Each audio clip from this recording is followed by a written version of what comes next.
இந்த பாட்டில் வர்றதுக்கு முன்னாடி வீடியோ எடுத்துட்டாரு அவர். அதுதான் எனக்கு பாட்டிலே வரல, தலைவர் வீடியோ எடுத்துட்டா. எப்பட இருறாட்ட பாட்டில் அவன் சொல்ற பாட்டிலே அடிக்கிறடா, ஏன்டா அவசரம், செட்டிங் போட்டிருக்கேன் இருறா. விஜயா இருக்கட்டும் இல்ல ஆதவ ஒரிஜினல் இருக்கட்டும், சொல்ற எல்லாத்தையும் விட்டுட்டு வந்துட்டு பிச்சை எடுக்கிறீங்க ரெண்டு பேரும். கரூர் மாதிரி பிளான் பண்ணி இவனுக்கு வேலை பார்க்கறானுங்க. கரூர் மாதிரியோட அசம்பாதம் நடக்கணும்னு பிளான் பண்றாங்க. என்ன உயிர் பலி கொடுக்கணும்னு முடிவு பண்ணிட்டாங்க. அதான் பண்ணிட்டு இருக்காங்க. நீ போய் அதிமுக சேர்ந்துரு, நீ போய் லாஜாக்க ஆரம்பிச்சிரு, நீ போய் தாவேக்களை சேர்ந்துரு. நம்மளோட எய்ம் என்னமாமா, நம்ம லாட்டரி பிசினஸ் நல்லா பண்ணும். திமுகவிற்கும் ஆதவ ஒரிஜினலுக்கும் ஒரு பிரச்சனை என்ன இல்ல, உதயநிதிக்கும் அவருக்கும் என்ன பிரச்சனை? நான் இல்லீகலா பிசினஸ் பண்ணணும், வரமா போய் பண்ண முடியாது, என்ன பண்ணுவேன்? 5ஆம் தேதி தான் பாண்டிச்சேரி பிளான் வச்சிருந்தாங்க. அவங்க எலெக்ஷன் என்ன பண்ணிட்டாங்க, சார் 5ஆம் தேதி மோடி இங்கே வரார், அதனால நீங்க 4ஆம் தேதி பண்ணணும்னா விஜய் அதிர்ச்சி. ஐயோ ஒரு நாள் தான் ரெஸ்ட் கிடைக்குமா நமக்கு? மறுபடியும் சொல்றேன், விஜய் அங்கே வந்து தூங்கிட்டார். அன்னைக்கு நான் போய் ரெஸ்ட் எடுக்கிறேன். அண்ணா தம்பி நீ போய் ரெஸ்ட் எடுக்க தம்பி, நம்ம தான் மீடியாக்காரங்க தான் லூஸ் மாதிரி வந்து சொல்லிட்டாங்க நேரம், நம்ம என்ன சொல்லலாம் நம்புவாங்க தம்பி வாங்கி. ஆமா, ஸ்டாலின் அவர்களுக்கு 70+, 72 இருக்குமா, 72 ஓடுறாரு. எடப்பாடி பழனிசாமி அவரும் தூள் கிளம்புறாரு. சீமான் வெயில் மழை அதெல்லாம் இது பார்க்க நான் பாட்டு அவர் தொண்டையே போயிடுச்சு. பேரலா இருக்க விஜய் என்ன பண்றாரு? உழைக்க தயாராகவே இல்லாத சோம்பேறியா இருக்காரு. முதலமைச்சரோ இல்ல துணை முதலமைச்சரோ இல்ல பெரிய பெரிய மினிஸ்டர்ஸோ யாராவது ஆமாங்க எங்களோட எதிரி வந்து விஜய் தாங்க தாவேக்கதாங்கன்னு சொல்ல வச்சிடலாம்னு எவ்வளவு கடுமையா முயற்சி பண்றாங்க. கண்டிப்பா அது 21ஆம் தேதி சாயந்தரம் வரைக்கும் முயற்சி பண்ணுவாங்க. ஆனா இந்த கேம்பை டேய் ஓரமா விளையாடுங்கப்பா, நீங்க தாயோட இறப்ப சேல் பண்ண முடியுமான்னு பாக்குறாரு, அவ்வளவுதான். இது ரொம்ப கேவலங்க. இது உண்மையிலே தாய் மேல பாசம் இருக்கிற யாருமே வந்து இதை பயன்படுத்தவே மாட்டாங்க. விஜய் நினைக்கின்ற ஜென்சி கிட்ஸ் 2K கிட்ஸை பார்க்கும்போது கிரிஞ்ச் பண்ணிட்டு இருக்காரு இவரு. புதிய சிந்தனை நேயர்களுக்கு வணக்கம். இன்றைய சிறப்பு நேர்காணலில் நம்முடன் இருக்கும் சிறப்பு விருந்தினர் அரசியல் விமர்சகர் திரு ஜெகதீஸ்வரன் அவர்கள். சார் வணக்கம். வணக்கம். எப்படி சார் இருக்கீங்க? ஆதவ ஒரிஜினல் அவர்கள் வில்லிவாக்கம் கூட்டத்தில் பேசும்போது கண் கலங்கிட்டாரு. தன் தாயை பற்றி பேசும்போது எதுக்கு சார் இது கேட்டோன்னு எனக்குமே கண் கலங்குது. ஆமாம் சார், அதுவாதே சார். அது நீங்கள் தேர்தலை ஜெயிக்கிறதுக்கு நிறைய யுக்திகள் இருக்குது. கண்டிப்பாக அடிப்படையான யுக்தி மக்களுக்காக வேலை செய்யணும், மக்களுக்கு என்ன செய்ய போகிறோங்கிறத சொல்லணும். இது ரெண்டு தான். மக்களுக்காக இவ்வளோ நாள் நான் 2 வருஷம் கட்சி ஆரம்பிச்சேன்ப்பா, கடுமையாக வேலை செஞ்சுருக்கேன், மக்களுக்கு இதெல்லாம் பண்ண போகிறேன், எல்லா பிரச்சனைகளும் கூட முதல்ல ஸ்டாண்ட் எடுத்தேன். நான் வந்து போராட்டம் கூட பண்ணேன். அப்பயுமே அந்த அரசாங்கம் வந்து எங்களை எதிர்த்தாங்க, நிறைய எங்களை கட்டுப்பாடு விதிச்சாங்க. அதெல்லாம் மீறி நான் மக்களுக்காக போராடினேன். இவ்வளோ உங்களுக்காக உழைச்சிருக்கேன்ல, அதுக்கான பிரதிபலனாக நான் இந்த தேர்தலை நிற்கிறேன். நான் தேர்ந்தெடுக்கப்பட்டா இதெல்லாம் செய்வேன். கண்டிப்பாக இதுதான் அடிப்படை, அரசியலுக்கு இதான் அடிப்படை. இதை தாண்டி காசு கொடுக்கறது, போஸ்டர் ஒட்டுறது, பேனர் வைக்கிறது, நோட்டீஸ் கொடுக்கறது, இந்த விஷயத்தை கரெக்டாக செஞ்சிருந்தானா மக்கள் வந்து நிச்சயமாக ஏற்றுக்குவாங்க. ஆனால் இது நம்ம எதுவுமே செய்யலை. கட்சி ஆரம்பிச்ச 2 வருஷத்துல விஜயோ இல்ல தாவேக்கவோ இல்ல ஆதவ ஒரிஜினாவோ மக்கள் பிரச்சனைகளுக்காக இது வரைக்கும் பெருசா பேசியிருக்காங்களா? கண்டிப்பா ரொம்ப செலக்டிவா. வில்லிவாக்கம் தொகுதிக்கே போனார் சார் வந்தாரு. அப்படிதான் வந்தார். வில்லிவாக்கம் தொகுதியே அதுவும் போனார் தான் வந்தார். வில்லிவாக்கம் சூஸ் பண்ண பிறகுதான் நம்ம வில்லிவாக்கம் மக்களுக்காக வரலாம். ஆமா, அந்த கடைசி நேரத்தில் அவர் என்ன பண்ணார், என்ன பண்ணா நமக்கு மக்கள் வாக்களிப்பாங்க அப்படின்னு சொல்லும்பொழுது நமக்கு வந்து நம்மளோட அடிப்படை திமுக கடிக்கிறது தான். திமுக டிஎம்கே ஃபோபியா, கிட்டத்தட்ட டிஎம்கே ஃபோபியா பிடிச்சு திமுக பேசுறது மூலியமாக முதலமைச்சரோ இல்ல துணை முதலமைச்சரோ இல்ல பெரிய பெரிய மினிஸ்டர்ஸோ யாராவது ஆமாங்க எங்களோட எதிரி வந்து விஜய் தாங்க தாவேக்கதாங்கன்னு சொல்ல வச்சிடலாம்னு எவ்வளவு கடுமையா முயற்சி பண்றாங்க. கண்டிப்பா அது 21ஆம் தேதி சாயந்தரம் வரைக்கும் முயற்சி பண்ணுவாங்க. ஆனா இந்த கேம்பை டேய் ஓரமா விளையாடுங்கப்பா, நாங்க வந்து நாங்க பெரிய ஆட்களோட சண்டை போட்டுட்டு இருக்கோம். எங்களோட குறி என்பது என்டிஏக்கும் எங்களுக்குமான சண்டைங்கிறது. நாங்க இருமுனை போட்டு நான் தெளிவா இருக்கேன். ஆமா, எடப்பாடி பழனிசாமி தெளிவா இருக்காரு. ஏன்னா எங்களுக்கு தெரியும் கட்டமைப்பு என்ன, எங்களோட பலம் என்ன, எங்களோட பலம் என்ன எங்களுக்கு தெரியும். நீ ஓரமா போய் விளையாடு தம்பின்னு சொல்லி சொல்றாங்க. மறுபடி இல்ல நாங்க தான் இருக்கோம்னு சொல்லி முயற்சி பண்ணிட்டே இருக்காங்க அது ஒரிஜினல். ஸோ கடைசியாக அவர் என்ன பண்றாரு, எல்லா இடத்துல எடுக்கிற ஆயுதம் என்பது திமுக. இப்போ ஓட்டு வாங்கின மக்கள்கிட்ட அப்ப அனுதாபத்தை வச்சு ஓட்டு வாங்க முடியுமா? அப்படின்னா அனுதாபங்கிறது இயல்பா வரலாம். இப்போ வந்து சில பேருக்கு உண்மையிலே மக்களுக்காக ஒரு வேலை செஞ்சுட்டு இருக்கும் போது ஏதோ வீட்டில் ஒரு அசம்பாதம் ஏற்பட்டுருச்சு, நம்ம பார்க்குற அனுதாப அலையில் இவர் வெற்றி பெற்றார். கண்டிப்பா பெரிய பெரிய தலைவர்கள் ஏதோ மறைஞ்சு போகும்போது அனுதாப அலையில் வெற்றி பெற்ற கதைகள்லாம் இங்க இருக்கு. ஆனா எப்பயோ நடந்த ஒரு விஷயத்த எல்லா மீட்டிங்லையும் சொல்லி நான் வந்து ரொம்ப கஷ்டப்பட்டு வளர்ந்து எங்க அம்மா தற்கொலை பண்ணிட்டாங்கன்னு சொல்றேன். நீங்க ஒரு அளவுக்கு இன்னும் சொல்ல போனா விஜய் நினைக்கின்ற ஜென்சி கிட்ஸ் 2K கிட்ஸை பார்க்கும்போது என்ன கிரிஞ்ச் பண்ணிட்டு இருக்காரு இவரு. எத்தனை தடவை சொல்லுவது? ஆமா, எதுக்கு சார் சொல்லணும்? தன்னுடைய தாயை வந்து அசிங்கப்படுத்துறியா இல்ல தாய் தந்தையை அசிங்கப்படுத்துறியா? எப்படி சார் தன்னோட தாய் சொல்றது கஷ்டமா தாங்க. தாயோட இறப்பை வச்சு ஓட்டு வாங்க முடியுமான்னு பாக்குறாரு. தாயோட இறப்பை சேல் பண்ண முடியுமான்னு பாக்குறாரு, அவ்வளவுதான். அவர் இது ரொம்ப கேவலங்க. இது உண்மையிலே தாய் மேல பாசம் இருக்கிற யாருமே வந்து இதை பயன்படுத்தவே மாட்டாங்க. கண்டிப்பா எப்பயோ இறந்து. ஏன்னா முன்னோட நீங்க சொல்ற கதைகள் என்னமோ நீங்க வந்து ரொம்ப கஷ்டப்பட்டு வாழ்ந்துட்டு இருந்த மாதிரியும், இன்னைக்கு ஏதோ பிச்சை, நீங்க விஜயா இருக்கட்டும் இல்ல ஆதவ ஒரிஜினல் இருக்கட்டும், சொல்ற எல்லாத்தையும் விட்டுட்டு வந்துட்டு பிச்சை எடுக்கிறீங்க ரெண்டு பேரும். அதானே இந்த பிரச்சாரம் முடிஞ்சா கோயில போய் 2 பேரும் உட்காந்துருவீங்களா? இல்ல நீங்க ரோல்ஸ் ராய்ஸ் கார் எடுத்துட்டு உங்க நீலாங்கரி பங்களாக்கு போறீங்க. நீங்க அடையாறுல எவ்வளவு சோழனில் இருக்கிற வீட்டுக்கு போய் தங்க போறீங்க. நீங்க அங்க ஜாலியா ஃபுல்லா ஏசி ஓடிட்டு இருக்கு. அங்கே உங்களை பார்க்கறதுக்கு வர்றவங்க எல்லாம் வந்து நல்லா அனுபவிச்சுட்டு இருக்காங்க, நல்லா சாப்பிட்றீங்க. என்னென்ன சகல வசதிகளோட வாழ்ந்துட்டு இருக்கீங்க. இப்போ ஏறினா வந்து ஹை எண்ட் காரு, இறங்கினா ஹை எண்ட் காரு, ஏறினா திரும்ப பெரிய ஜீப்பு. நீ போடுற மேடைகளை கூட எப்ப யார் கூட வச்சிட்டியாப்பா, ஆதவர்ஜுனா வராரு, புஷி ஆனந்த் வராரு, விஜய் வராரு, ஃபுல்லா யார் கூட வச்சிட்டியாப்பா, வீதியில உட்காந்து பாக்குறவன் தான் கஷ்டப்பட்டு வெயில மழையில கடந்து கஷ்டப்படுறான். நீ ரொம்ப சொகுசா வாழ்ந்துட்டு இருக்கீங்க. நீ 2 பேரும் கொடுக்குற ப்ரொஜெக்ஷன் என்பது உங்களுக்கா எல்லாத்தையும் விட்டுட்டு வந்துட்டோம். நீ போன வீடு இல்லையா, ஏழை குடிசையில் தங்க போறீங்களா, இல்லை இனிமேல்ப்பா நீ நைட்டு பழையசோறு தான் வச்சுக்கோங்கப்பா, காலைல பழையசோறு வெங்காயம் தான்ப்பா சாப்பிடணும், நமக்கு ஒண்ணுமே கிடையாதுப்பா அப்படின்னு சொல்றீங்களா?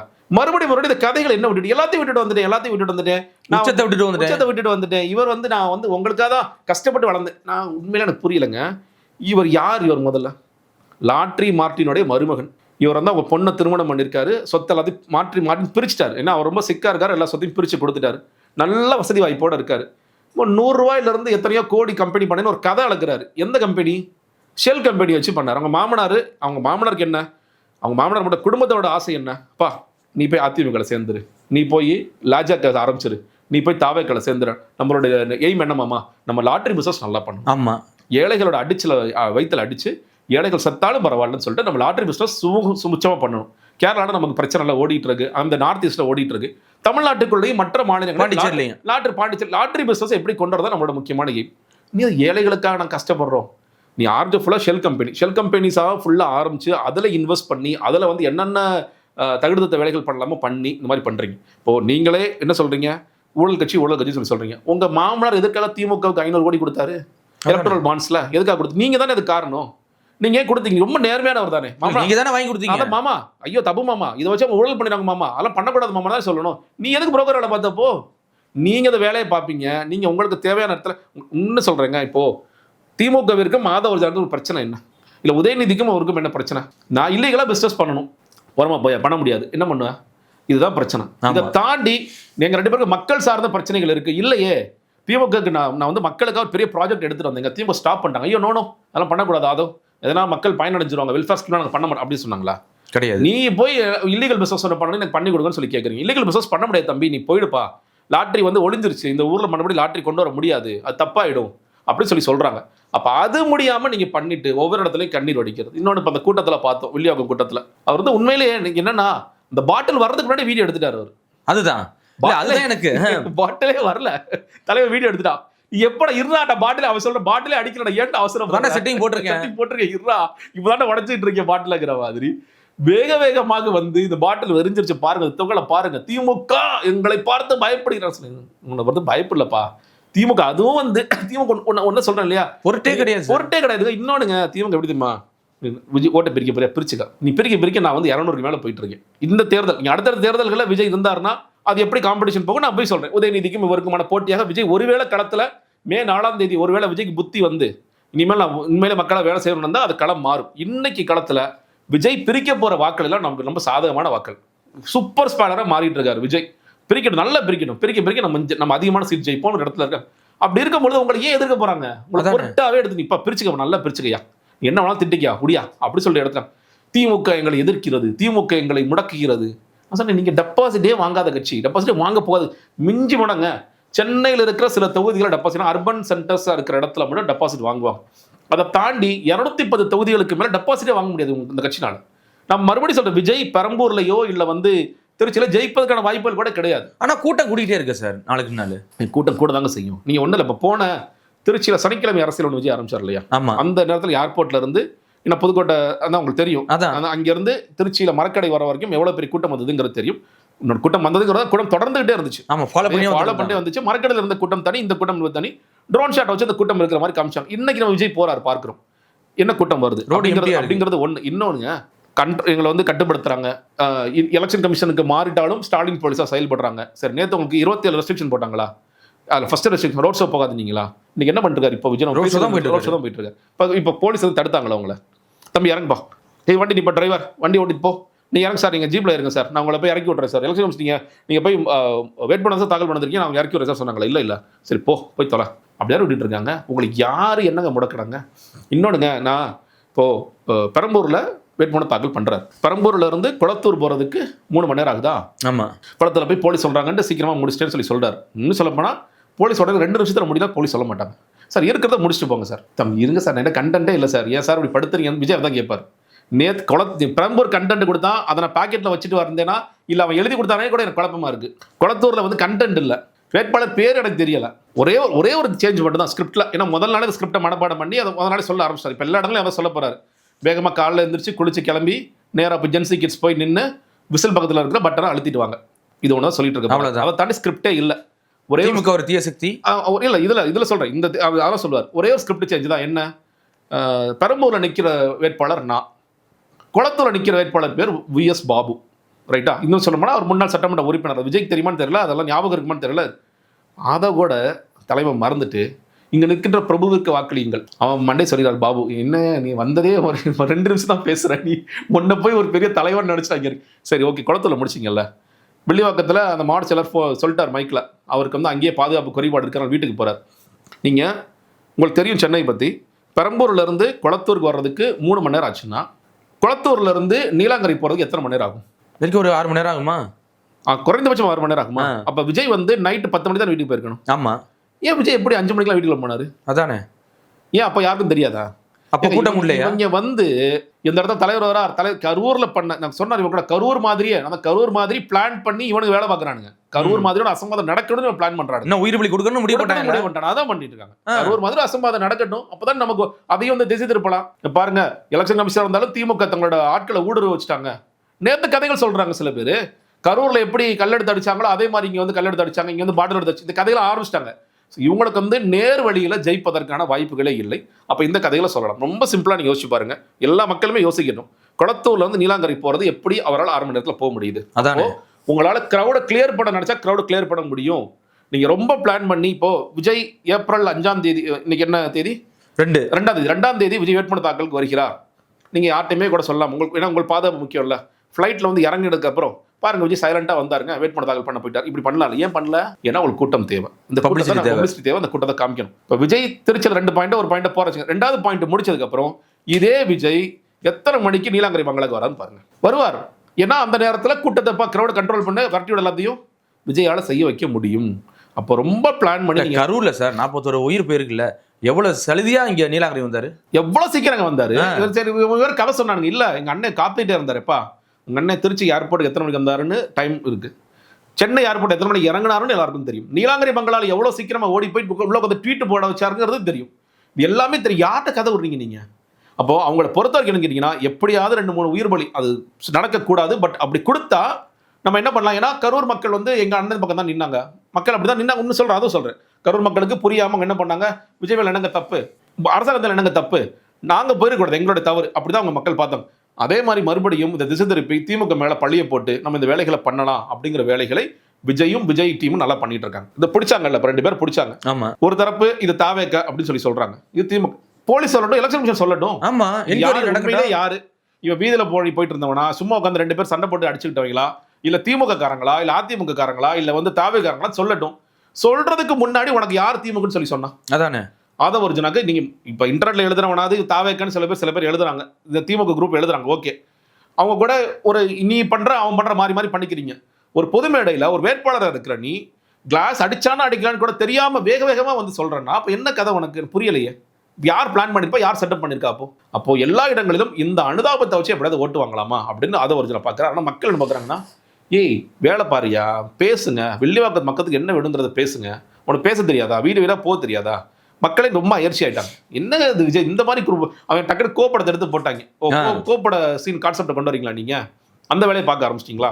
நீ மக்கள் வேணா பெரிய அதிருப்தியில் இருக்காங்க. நீங்க பாருங்களேன், இப்போ முதலமைச்சர் ஸ்டாலின் வந்து குளத்தூர்ல வேட்புமனு தாக்கல் பண்ணி கொஞ்ச நேரம் பிரச்சாரம் பண்ணார். இப்போ நேற்றைக்கே பிரச்சாரம் பண்ணார், உங்களுக்கு தெரியும். நேற்று எங்கே பண்ணார்? திருச்சியில் பண்ணார். இன்னைக்கு எங்கே பண்ணாரு? தஞ்சாவூரில் பண்ணார். இப்படி ஒவ்வொரு அடுத்த ரூட் பிளான் என்னங்கிறது அடுத்த ஏப்ரல் 21 சாயந்தரம் வரைக்கும் ஸ்டாலின் எங்கே இருக்கார் எனக்கு தெரியும். திமுக நண்பர்கள் உங்களுக்கு பத்திரிகையாளர் இருக்க உங்களுக்கும் அனுப்புவாங்க. சார் ஈரோட்டில் பேசிட்டு இருக்காரு, 21 நாளைக்கு பிளான் அனுப்பிச்சிருவாங்க. சார் அதிமுகவுடைய ரூட் பிளான் இதுதான் சார், ரூட் பிளான் இதுதான், எடப்பாடி பழனிசாமி ரூட் பிளான் இது அனுப்பிச்சிருவாங்கன்னு உங்களுக்கு தெரியும். நாம் தமிழர் கட்சி சீமான் அவரோட ரூட் பிளான் என்ன தெரியும், உங்களுக்கு அதுவும் தெரியும். விஜய்க்கு என்ன வீட்டு பிளான் என்னன்னு நம்ம பார்ப்போம். இவங்களா ரூட் பிளான் என்ன, விஜய்க்கு வீட்டு பிளான் என்னங்கிறத நம்ம பார்ப்போம். ஏன்னா வீட்டில் விஜய் எத்தனை நாட்கள் இருப்பார்? நீ பாருங்க, நீங்க இதுவரைக்கும் 1 நாள் பிரச்சாரம், 2 நாள் பிரச்சாரம், 2 நாள் ஹெட்லைன் மேனேஜ்மெண்ட். 2வது நாள் எங்க போனாங்க? அர்ச்சனா பட்நாயக் அவங்கள போய் பார்த்துட்டு வரோம். எங்களுக்கு வந்து சரியா பர்மிஷன் கொடுக்க மாட்டேங்கிறாங்க மேடம். பாப்பா ஒரு நாள் ஓட்டுப்பா, செய்தியை ஓட்டு, காலையில இருந்து அடுத்த நாள் சார் நம்ம ஏன் டெல்லிக்கு போய் எலெக்ஷன் கமிஷனை பார்க்க கூடாது? ஓட்டு அது செய்தியை ஓட்டு முடிஞ்சுதா? தப்பா பண்ணிட்டாங்களா சார்? இன்னைக்கு திருச்சியா, நேற்று இன்னொன்று வந்துருச்சு. இப்போ வந்து இவங்களுக்கு நல்ல தீனி போட்டாங்க. என்ன ஒரு பாடலை இறக்கி விட்டாங்க. உண்மையில நல்ல பாட்டு போட்டிருக்காங்க, அதெல்லாம் பாராட்டணும். சினிமாவில் வந்து விஜய் என்னென்னலாம் சரியா சிறப்பாக செய்வாரோ அதெல்லாம் ரொம்ப சிறப்பாக செய்கிறாரு. அப்படியே அந்த ஒருத்தர் சொல்ல அண்ணே புல் அடிக்குது, இப்பே ஓட்டு போட துடிக்கிறேன்னு. டேய் இதாண்டா நீ பண்ணக்கூடாது. சினிமா பார்த்து நாசமா போய் மறுபடியும் அதே மாதிரி ஒரு பாட்டை அதுலேயும் பாருங்கண்ணே, அந்த பெண்ணோட வாய்ஸ் வரும்போது அப்படியே உருக்குதுன்னு, புல்ல அரிக்குதுன்னு என்ன அவங்க பாடிருக்காங்க. நம்ம இப்போ சொன்னோம் இல்லையா, எல்லாவற்றையும் விட்டு விட்டு வந்த தலைமகனே, எல்லாத்தையும் போயிட்டு எல்லாம் வேணாம்னு சொல்லி எல்லாத்தையும் விட்டுட்டு வந்த தலைமகனே யாரை விட்டுட்டு வந்தாரு? மனைவி குழந்தைகளா, தாய் தந்தையா? அவ்வளவுதான் விட்டுட்டு வந்தாரு. அதை தாண்டி எல்லாத்தையும் சொத்து பத்தெல்லாம் விட்டுட்டு வந்த தாய் மகன் அப்படின்னு அப்படியே உருகிற மாதிரி ஒரு வாய்ஸ். அதுக்கப்புறம் இவரோட வாய்ஸ் வருது. இது போதானே, மேங்கர்னே அடிச்சு கிழிச்சாச்சு, இது போதனே, ஜெயிச்சிட்டோனே நம்ம, இந்த பாட்டு ஒன்று போதனே அப்படின்னு அதுல வந்து பேச ஒரு ஆள் வச்சுக்கிறாரு. இன்னைக்கு திருச்சி முடிஞ்சதா? திருச்சியில் 2வது பாயிண்ட் போகும்போது கம்ப்ளைண்ட் போட்டுருவாங்க. திருச்சி போலீஸ் எங்களுக்கு இன்னும் சரியான பாதுகாப்பு கொடுக்கவில்லை, அதனால நாங்கள் 2 நாள் ரெஸ்ட் எடுத்துக்கிறோம்னு சொல்லி 5ஆம் தேதி தான் பாண்டிச்சேரி பிளான் வச்சிருந்தாங்க. அவங்க எலெக்ஷன் என்ன பண்ணிட்டாங்க, சார் 5ஆம் தேதி மோடி இங்கே வரார், அதனால நீங்க 4ஆம் தேதி பண்ணணும்னா விஜய் அதிர்ச்சி. ஐயோ ஒரு நாள் தான் ரெஸ்ட் கிடைக்குமா நமக்கு, நம்ம 2 நாள் ரெஸ்ட், ஒரு நாள் பிரச்சாரம், 2 நாள் ரெஸ்ட் ஒழுங்காக போயிட்டு இருந்தோம். இப்போ நம்ம தேவையில்லாமல் ஒரு நாள் பண்ண வைக்கிறாங்க. அப்போ 4ஆம் தேதி பிளான் மாறுது. 4ஆம் தேதி பாண்டிச்சேரியில் போய் என்ன பேச போறாரு, திமுக ஒரு தீய சக்தி. மக்கள் சிரிப்பான். இது பாண்டிச்சேரியா சார்? ஆமா, எல்லாரும் ஆல்ரெடி அப்படிதான் பேசிருக்காங்க. நாங்க காஷ்மீர் போனாலும் திமுக ஒரு தீய சக்தி தாங்க, எங்களுக்கு வேற ஸ்கிரிப்ட் இல்லங்க. எங்களுக்கு மெமரி கார்டுல ஏறிச்சா அப்படி சார்? அப்படிதான் அங்க போய் என்ஆர் ஹார்டிஸ்க்ல ஏறிச்சா அப்படி? ஹார்டிஸ்க்ல ஏறிச்சா? அதான் ஏறிச்சு. அங்க போய் என்ஆர் காங்கிரஸ் ஒரு தீய சக்தி தான் ஆக்சுவலா பேசணும். உங்களை பொறுத்த வரைக்கும் அரசியல் எதிரி ஒரு தீய சக்தி, கொள்கை எதிரி ஒரு இந்த சக்தி, ரைட்டா? அப்போ இந்த 2 பேரும் தான் இவை பேசணும். இங்கு ஆண்டு கொண்டிருக்கின்ற என்ஆர் காங்கிரசும் கூட்டணியில் இருக்கின்ற பாஜகவும் ஒழிக்கப்பட வேண்டும். நல்லாட்சி அமைந்திட எங்களுக்கு விசில் சின்னத்தில் தாவேக இது சொல்ல போறாரா விஜய்? கிடையாது. இங்கு ஆட்சி செய்ய துடித்துக் கொண்டிருக்கின்ற திமுகவை நீங்கள் வீழ்த்த வேண்டும், காங்கிரஸை நீங்கள் காங்கிரஸ் கூட சொல்ல மாட்டாரு, காங்கிரஸ் பிற்காலத்தில் ஒரு கணக்கு இருக்கு, அதனால் திமுகவை வீழ்த்த வேண்டும் சொல்லிட்டு வந்துருவார். மக்கள் என்னப்பா திமுக எனக்கு புரியவே இல்லையே, எதுக்கா திமுக? பாண்டிச்சேரியில் என்ன திமுக எதிர்ச்சியாக தானே இருக்காங்க, யாரை நீ எதிர்க்கிற ஒன்றும் புரியாது. அப்போ அங்கே வந்து மறுபடியும் முன்னாடி பாண்டிச்சேரியில் போய் சொதப்பிட்டு வந்துருவார். இல்லை இதெல்லாம் பேசாமல் 30 பேரை வண்டி ஏறு, எல்லாம் ஏறு, அப்படியே மொத்தமாக நில்லு, பாண்டிச்சேரியில் அந்த காந்தி சிலைக்கு பக்கத்தில் எங்கே பரிசு கேட்டிருக்கேன்னா அங்கே முடிச்சுட்டு வந்துடுறேங்கிறது பிளான். 4ஆம் தேதி முடிஞ்சுதான். 5ஆம் தேதி 6ஆம் தேதிக்கு ஏதாவது பிளான் வச்சிருப்பாங்க. நம்ம வந்து சார் நம்ம போய் ட்ரம்ப்ட போய் ஏன் பேசக்கூடாது, ட்ரம்ப்ட பார்த்து இந்த வாட்டி நம்ம புகார் கொடுக்கலாமே அப்படின்னு சொல்லி ஏதாவது ஹார்மோஸ் நீரிணையை திறந்து விடலாமே, திறந்து விடலாமே, இந்த மாதிரி ஏதாவது அங்கேயும் போய் திமுக தீய சக்தி தான் பேசுவாங்க. திமுக ஒரு தீய சக்தியா இருக்கு, அதனால எங்களுக்கு எலெக்ஷன் கமிஷன் பரிசு கொடுக்க மாட்டேன்னு சொல்லிட்டு 7ஆம் தேதி நெல்லைக்கு போறாரு விஜய். ஸோ 7ஆம் தேதி நெல்லையில் போய் என்ன நடக்க போகுதுன்னா, நான் சவுத்துக்கு ஒரு தடவை தான் வரப்போறேன். ஏன்னா நீங்க 7ஆம் தேதிக்கு அப்புறம் எத்தனை நாட்கள் இருக்குன்னு உங்களுக்கு கணக்கு தெரியும். சவுத்துக்கு வர்ற அப்போ ஒட்டுமொத்த கேண்டிடேட்ஸ் எல்லாரும் இந்த வண்டி மேலே ஏறு, ஒட்டுமொத்த கேண்டிடேட்ஸ். இவங்க என்ன சொல்லுவாங்க, பாருங்க ஜெயலலிதா அவர்கள் மாதிரி பிரச்சாரம் பண்றாரு. டேய் ஜெயலலிதா ரொம்ப கடைசி காலத்தில் அவங்க உடல்நிலை சரியில்லாத காரணத்தினால அவங்க எல்லாத்தையும் ஏற்றி எல்லாத்தையும் வணக்கம் சொல்லப்பான்னு சொல்லி சொன்னாங்க. மினிஸ்ட்ரி பதவி ஏற்றுட்டு சரி, வேட்பாளர் அறிமுகம் அப்படி இருந்துச்சு. ஆனால் அவங்க கடுமையாக உழைச்சாங்க, ஒரு காலத்தில் பயங்கரமாக உழைச்சாங்க. நீங்கள் உங்கள் பேரல்ஸ் பாருங்களேன், ஸ்டாலின் அவர்களுக்கு 70+ 72 இருக்குமா, 72 ஓடுறாரு. காலையில் போய் வாக்கிங் போறாரு, திருச்சியில் மார்க்கெட்டில் வாக்கிங் போறாரு. அடுத்து ஒரு அரை மணி நேரத்தில் மேடையில் நிற்கிறாரு. வெயில் கடும் வெயிலில் தான் பண்ணுறாங்க, எல்லாரும் வாக்கிங் பண்ணுறாரு. அடுத்தடுத்ததாக பிரச்சாரம் போயிட்டே இருக்கார், வெவ்வேறு ஊர்களுக்கு பயணிச்சிட்டே இருக்கார். எடப்பாடி பழனிசாமி அவரும் தூள் கிளம்புறாரு. சீமான் வெயில் மழை அதெல்லாம் இது பார்க்க நான் பாட்டு அவர் தொண்டையே போயிடுச்சு சீமான் பார்க்குறேன். ஏன்னா இவங்க வந்து லிமிட்டடாக தான் பேசுவாங்க. சீமான் பேசி கட்சியை வளர்க்கணும், அவர் இப்படி ஆயிடுச்சு. பேரலாக இருக்க விஜய் என்ன பண்ணுறாரு, உழைக்க தயாராகவே இல்லாத சோம்பேறியாக இருக்கார். இவனை கம்பேரிசன் ஜெயலலிதாவோட கம்பேர் பண்ணுவாங்க. ஜெயலலிதா அப்படி தாங்க, அவங்க வந்து எல்லாத்தையும் ஒட்டுமொத்தமாக ஏற்றி விட்டாங்க. அதே மாதிரி தலைவனை ஏற்றி விட்டார் பாருங்க, அவன் திரு முழிப்பான். ஏன்னா தலைவனுக்கு குளத்தூரில் போய் விஎஸ் பாபுவா பிரபுவானே தெரியல. இப்போ 30-20 பேர் ஏற்றி விட்டுருக்காங்க. இவர் எந்த தொகுதி எந்த இது கரெக்டாக பார்த்து படிப்பாரா? ஸ்ரீவைகுண்டத்தில் யார் இருக்கா, சாத்தூரில் யார் இருக்கா, திருநெல்வேலியில் யார் இருக்கா, திருச்செந்தூரில் யார் இருக்கா, படிக்க தெரியுமா படிக்க தெரியாதா, அந்த நிறைய குழப்பங்கள். அந்த வேட்பாளர் இவர் தான் போட்டாரா? அவர் போடல, எங்கே போட்டாரு? நம்ம போன வாட்டி நான் சொன்னேன், நான் இப்போயும் சொல்கிறேன், விஜய் நேர்காணல் பண்ணல. நேர்காணல் ஒன்று நடக்கல. பனையூரில் நேர்காணல்னு சொல்லி இவங்க கதை சொல்கிறாங்க. ஏங்க அப்படி நேர்காணல் பண்ணியிருந்தா நம்ம ஊர்ல பேராவூர்ணியில கஞ்சா வியாபாரி 10 நாளைக்கு முன்னாடி ஜெயில வந்திருக்கான். நீங்க ஒண்ணும் இல்லைங்க, இப்போ புஷியானது காசு வாங்குறாருல, 5 கோடி வாங்குறாரு, 4 கோடி வாங்குறாருல, அந்த யூனிட்டை கூப்பிட்டு டேய் ஒருத்தர் வந்து காண்டிபன் ஒரு பேர் அவர் வந்திருக்காரு, இப்போ யாரு அப்படின்னு கேட்டால் சொல்லிடுவானா? காண்டிபன் ஏன் வந்து கேட்கலன்னு நினைக்கிறீங்க?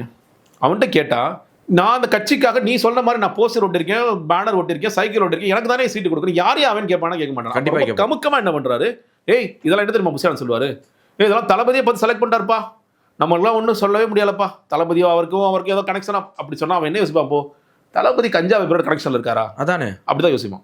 அப்படிதான் ஆயிடும் அர்த்தம். குற்றவாளி கூட கனெக்ஷன்ல இருக்காரா? அப்படிதான் ஆயிடும் இல்லையா? புஷியானந்த் தாங்க சொல்லுவாரு, இப்போ தளபதியை பார்த்து செலக்ட் பண்ணது அவரே சொன்னார் பார்த்தியா, நானே பார்த்து செலக்ட் பண்ணேன்ட்டு. ஆனால் விஜய்க்கு யாருன்னு கூட தெரியாது. இப்போ கேட்பாரு, கஞ்சா வியாபாரி ஏன்டா கூட்டிட்டு வந்தீங்கன்னு கேட்பாரு. நீங்கள் பல தொகுதி இன்னொருத்தர் அந்த கோயம்புத்தூர் அந்த பொண்ணு கேன்சருக்கு மருந்து ஜோசியத்தில் கண்டுபிடிச்சிருக்கேன். ஆமா, அந்த பொண்ணை விஜய்க்கு தெரியுமா? திவாகர் ஜோசியர் தெரியாது.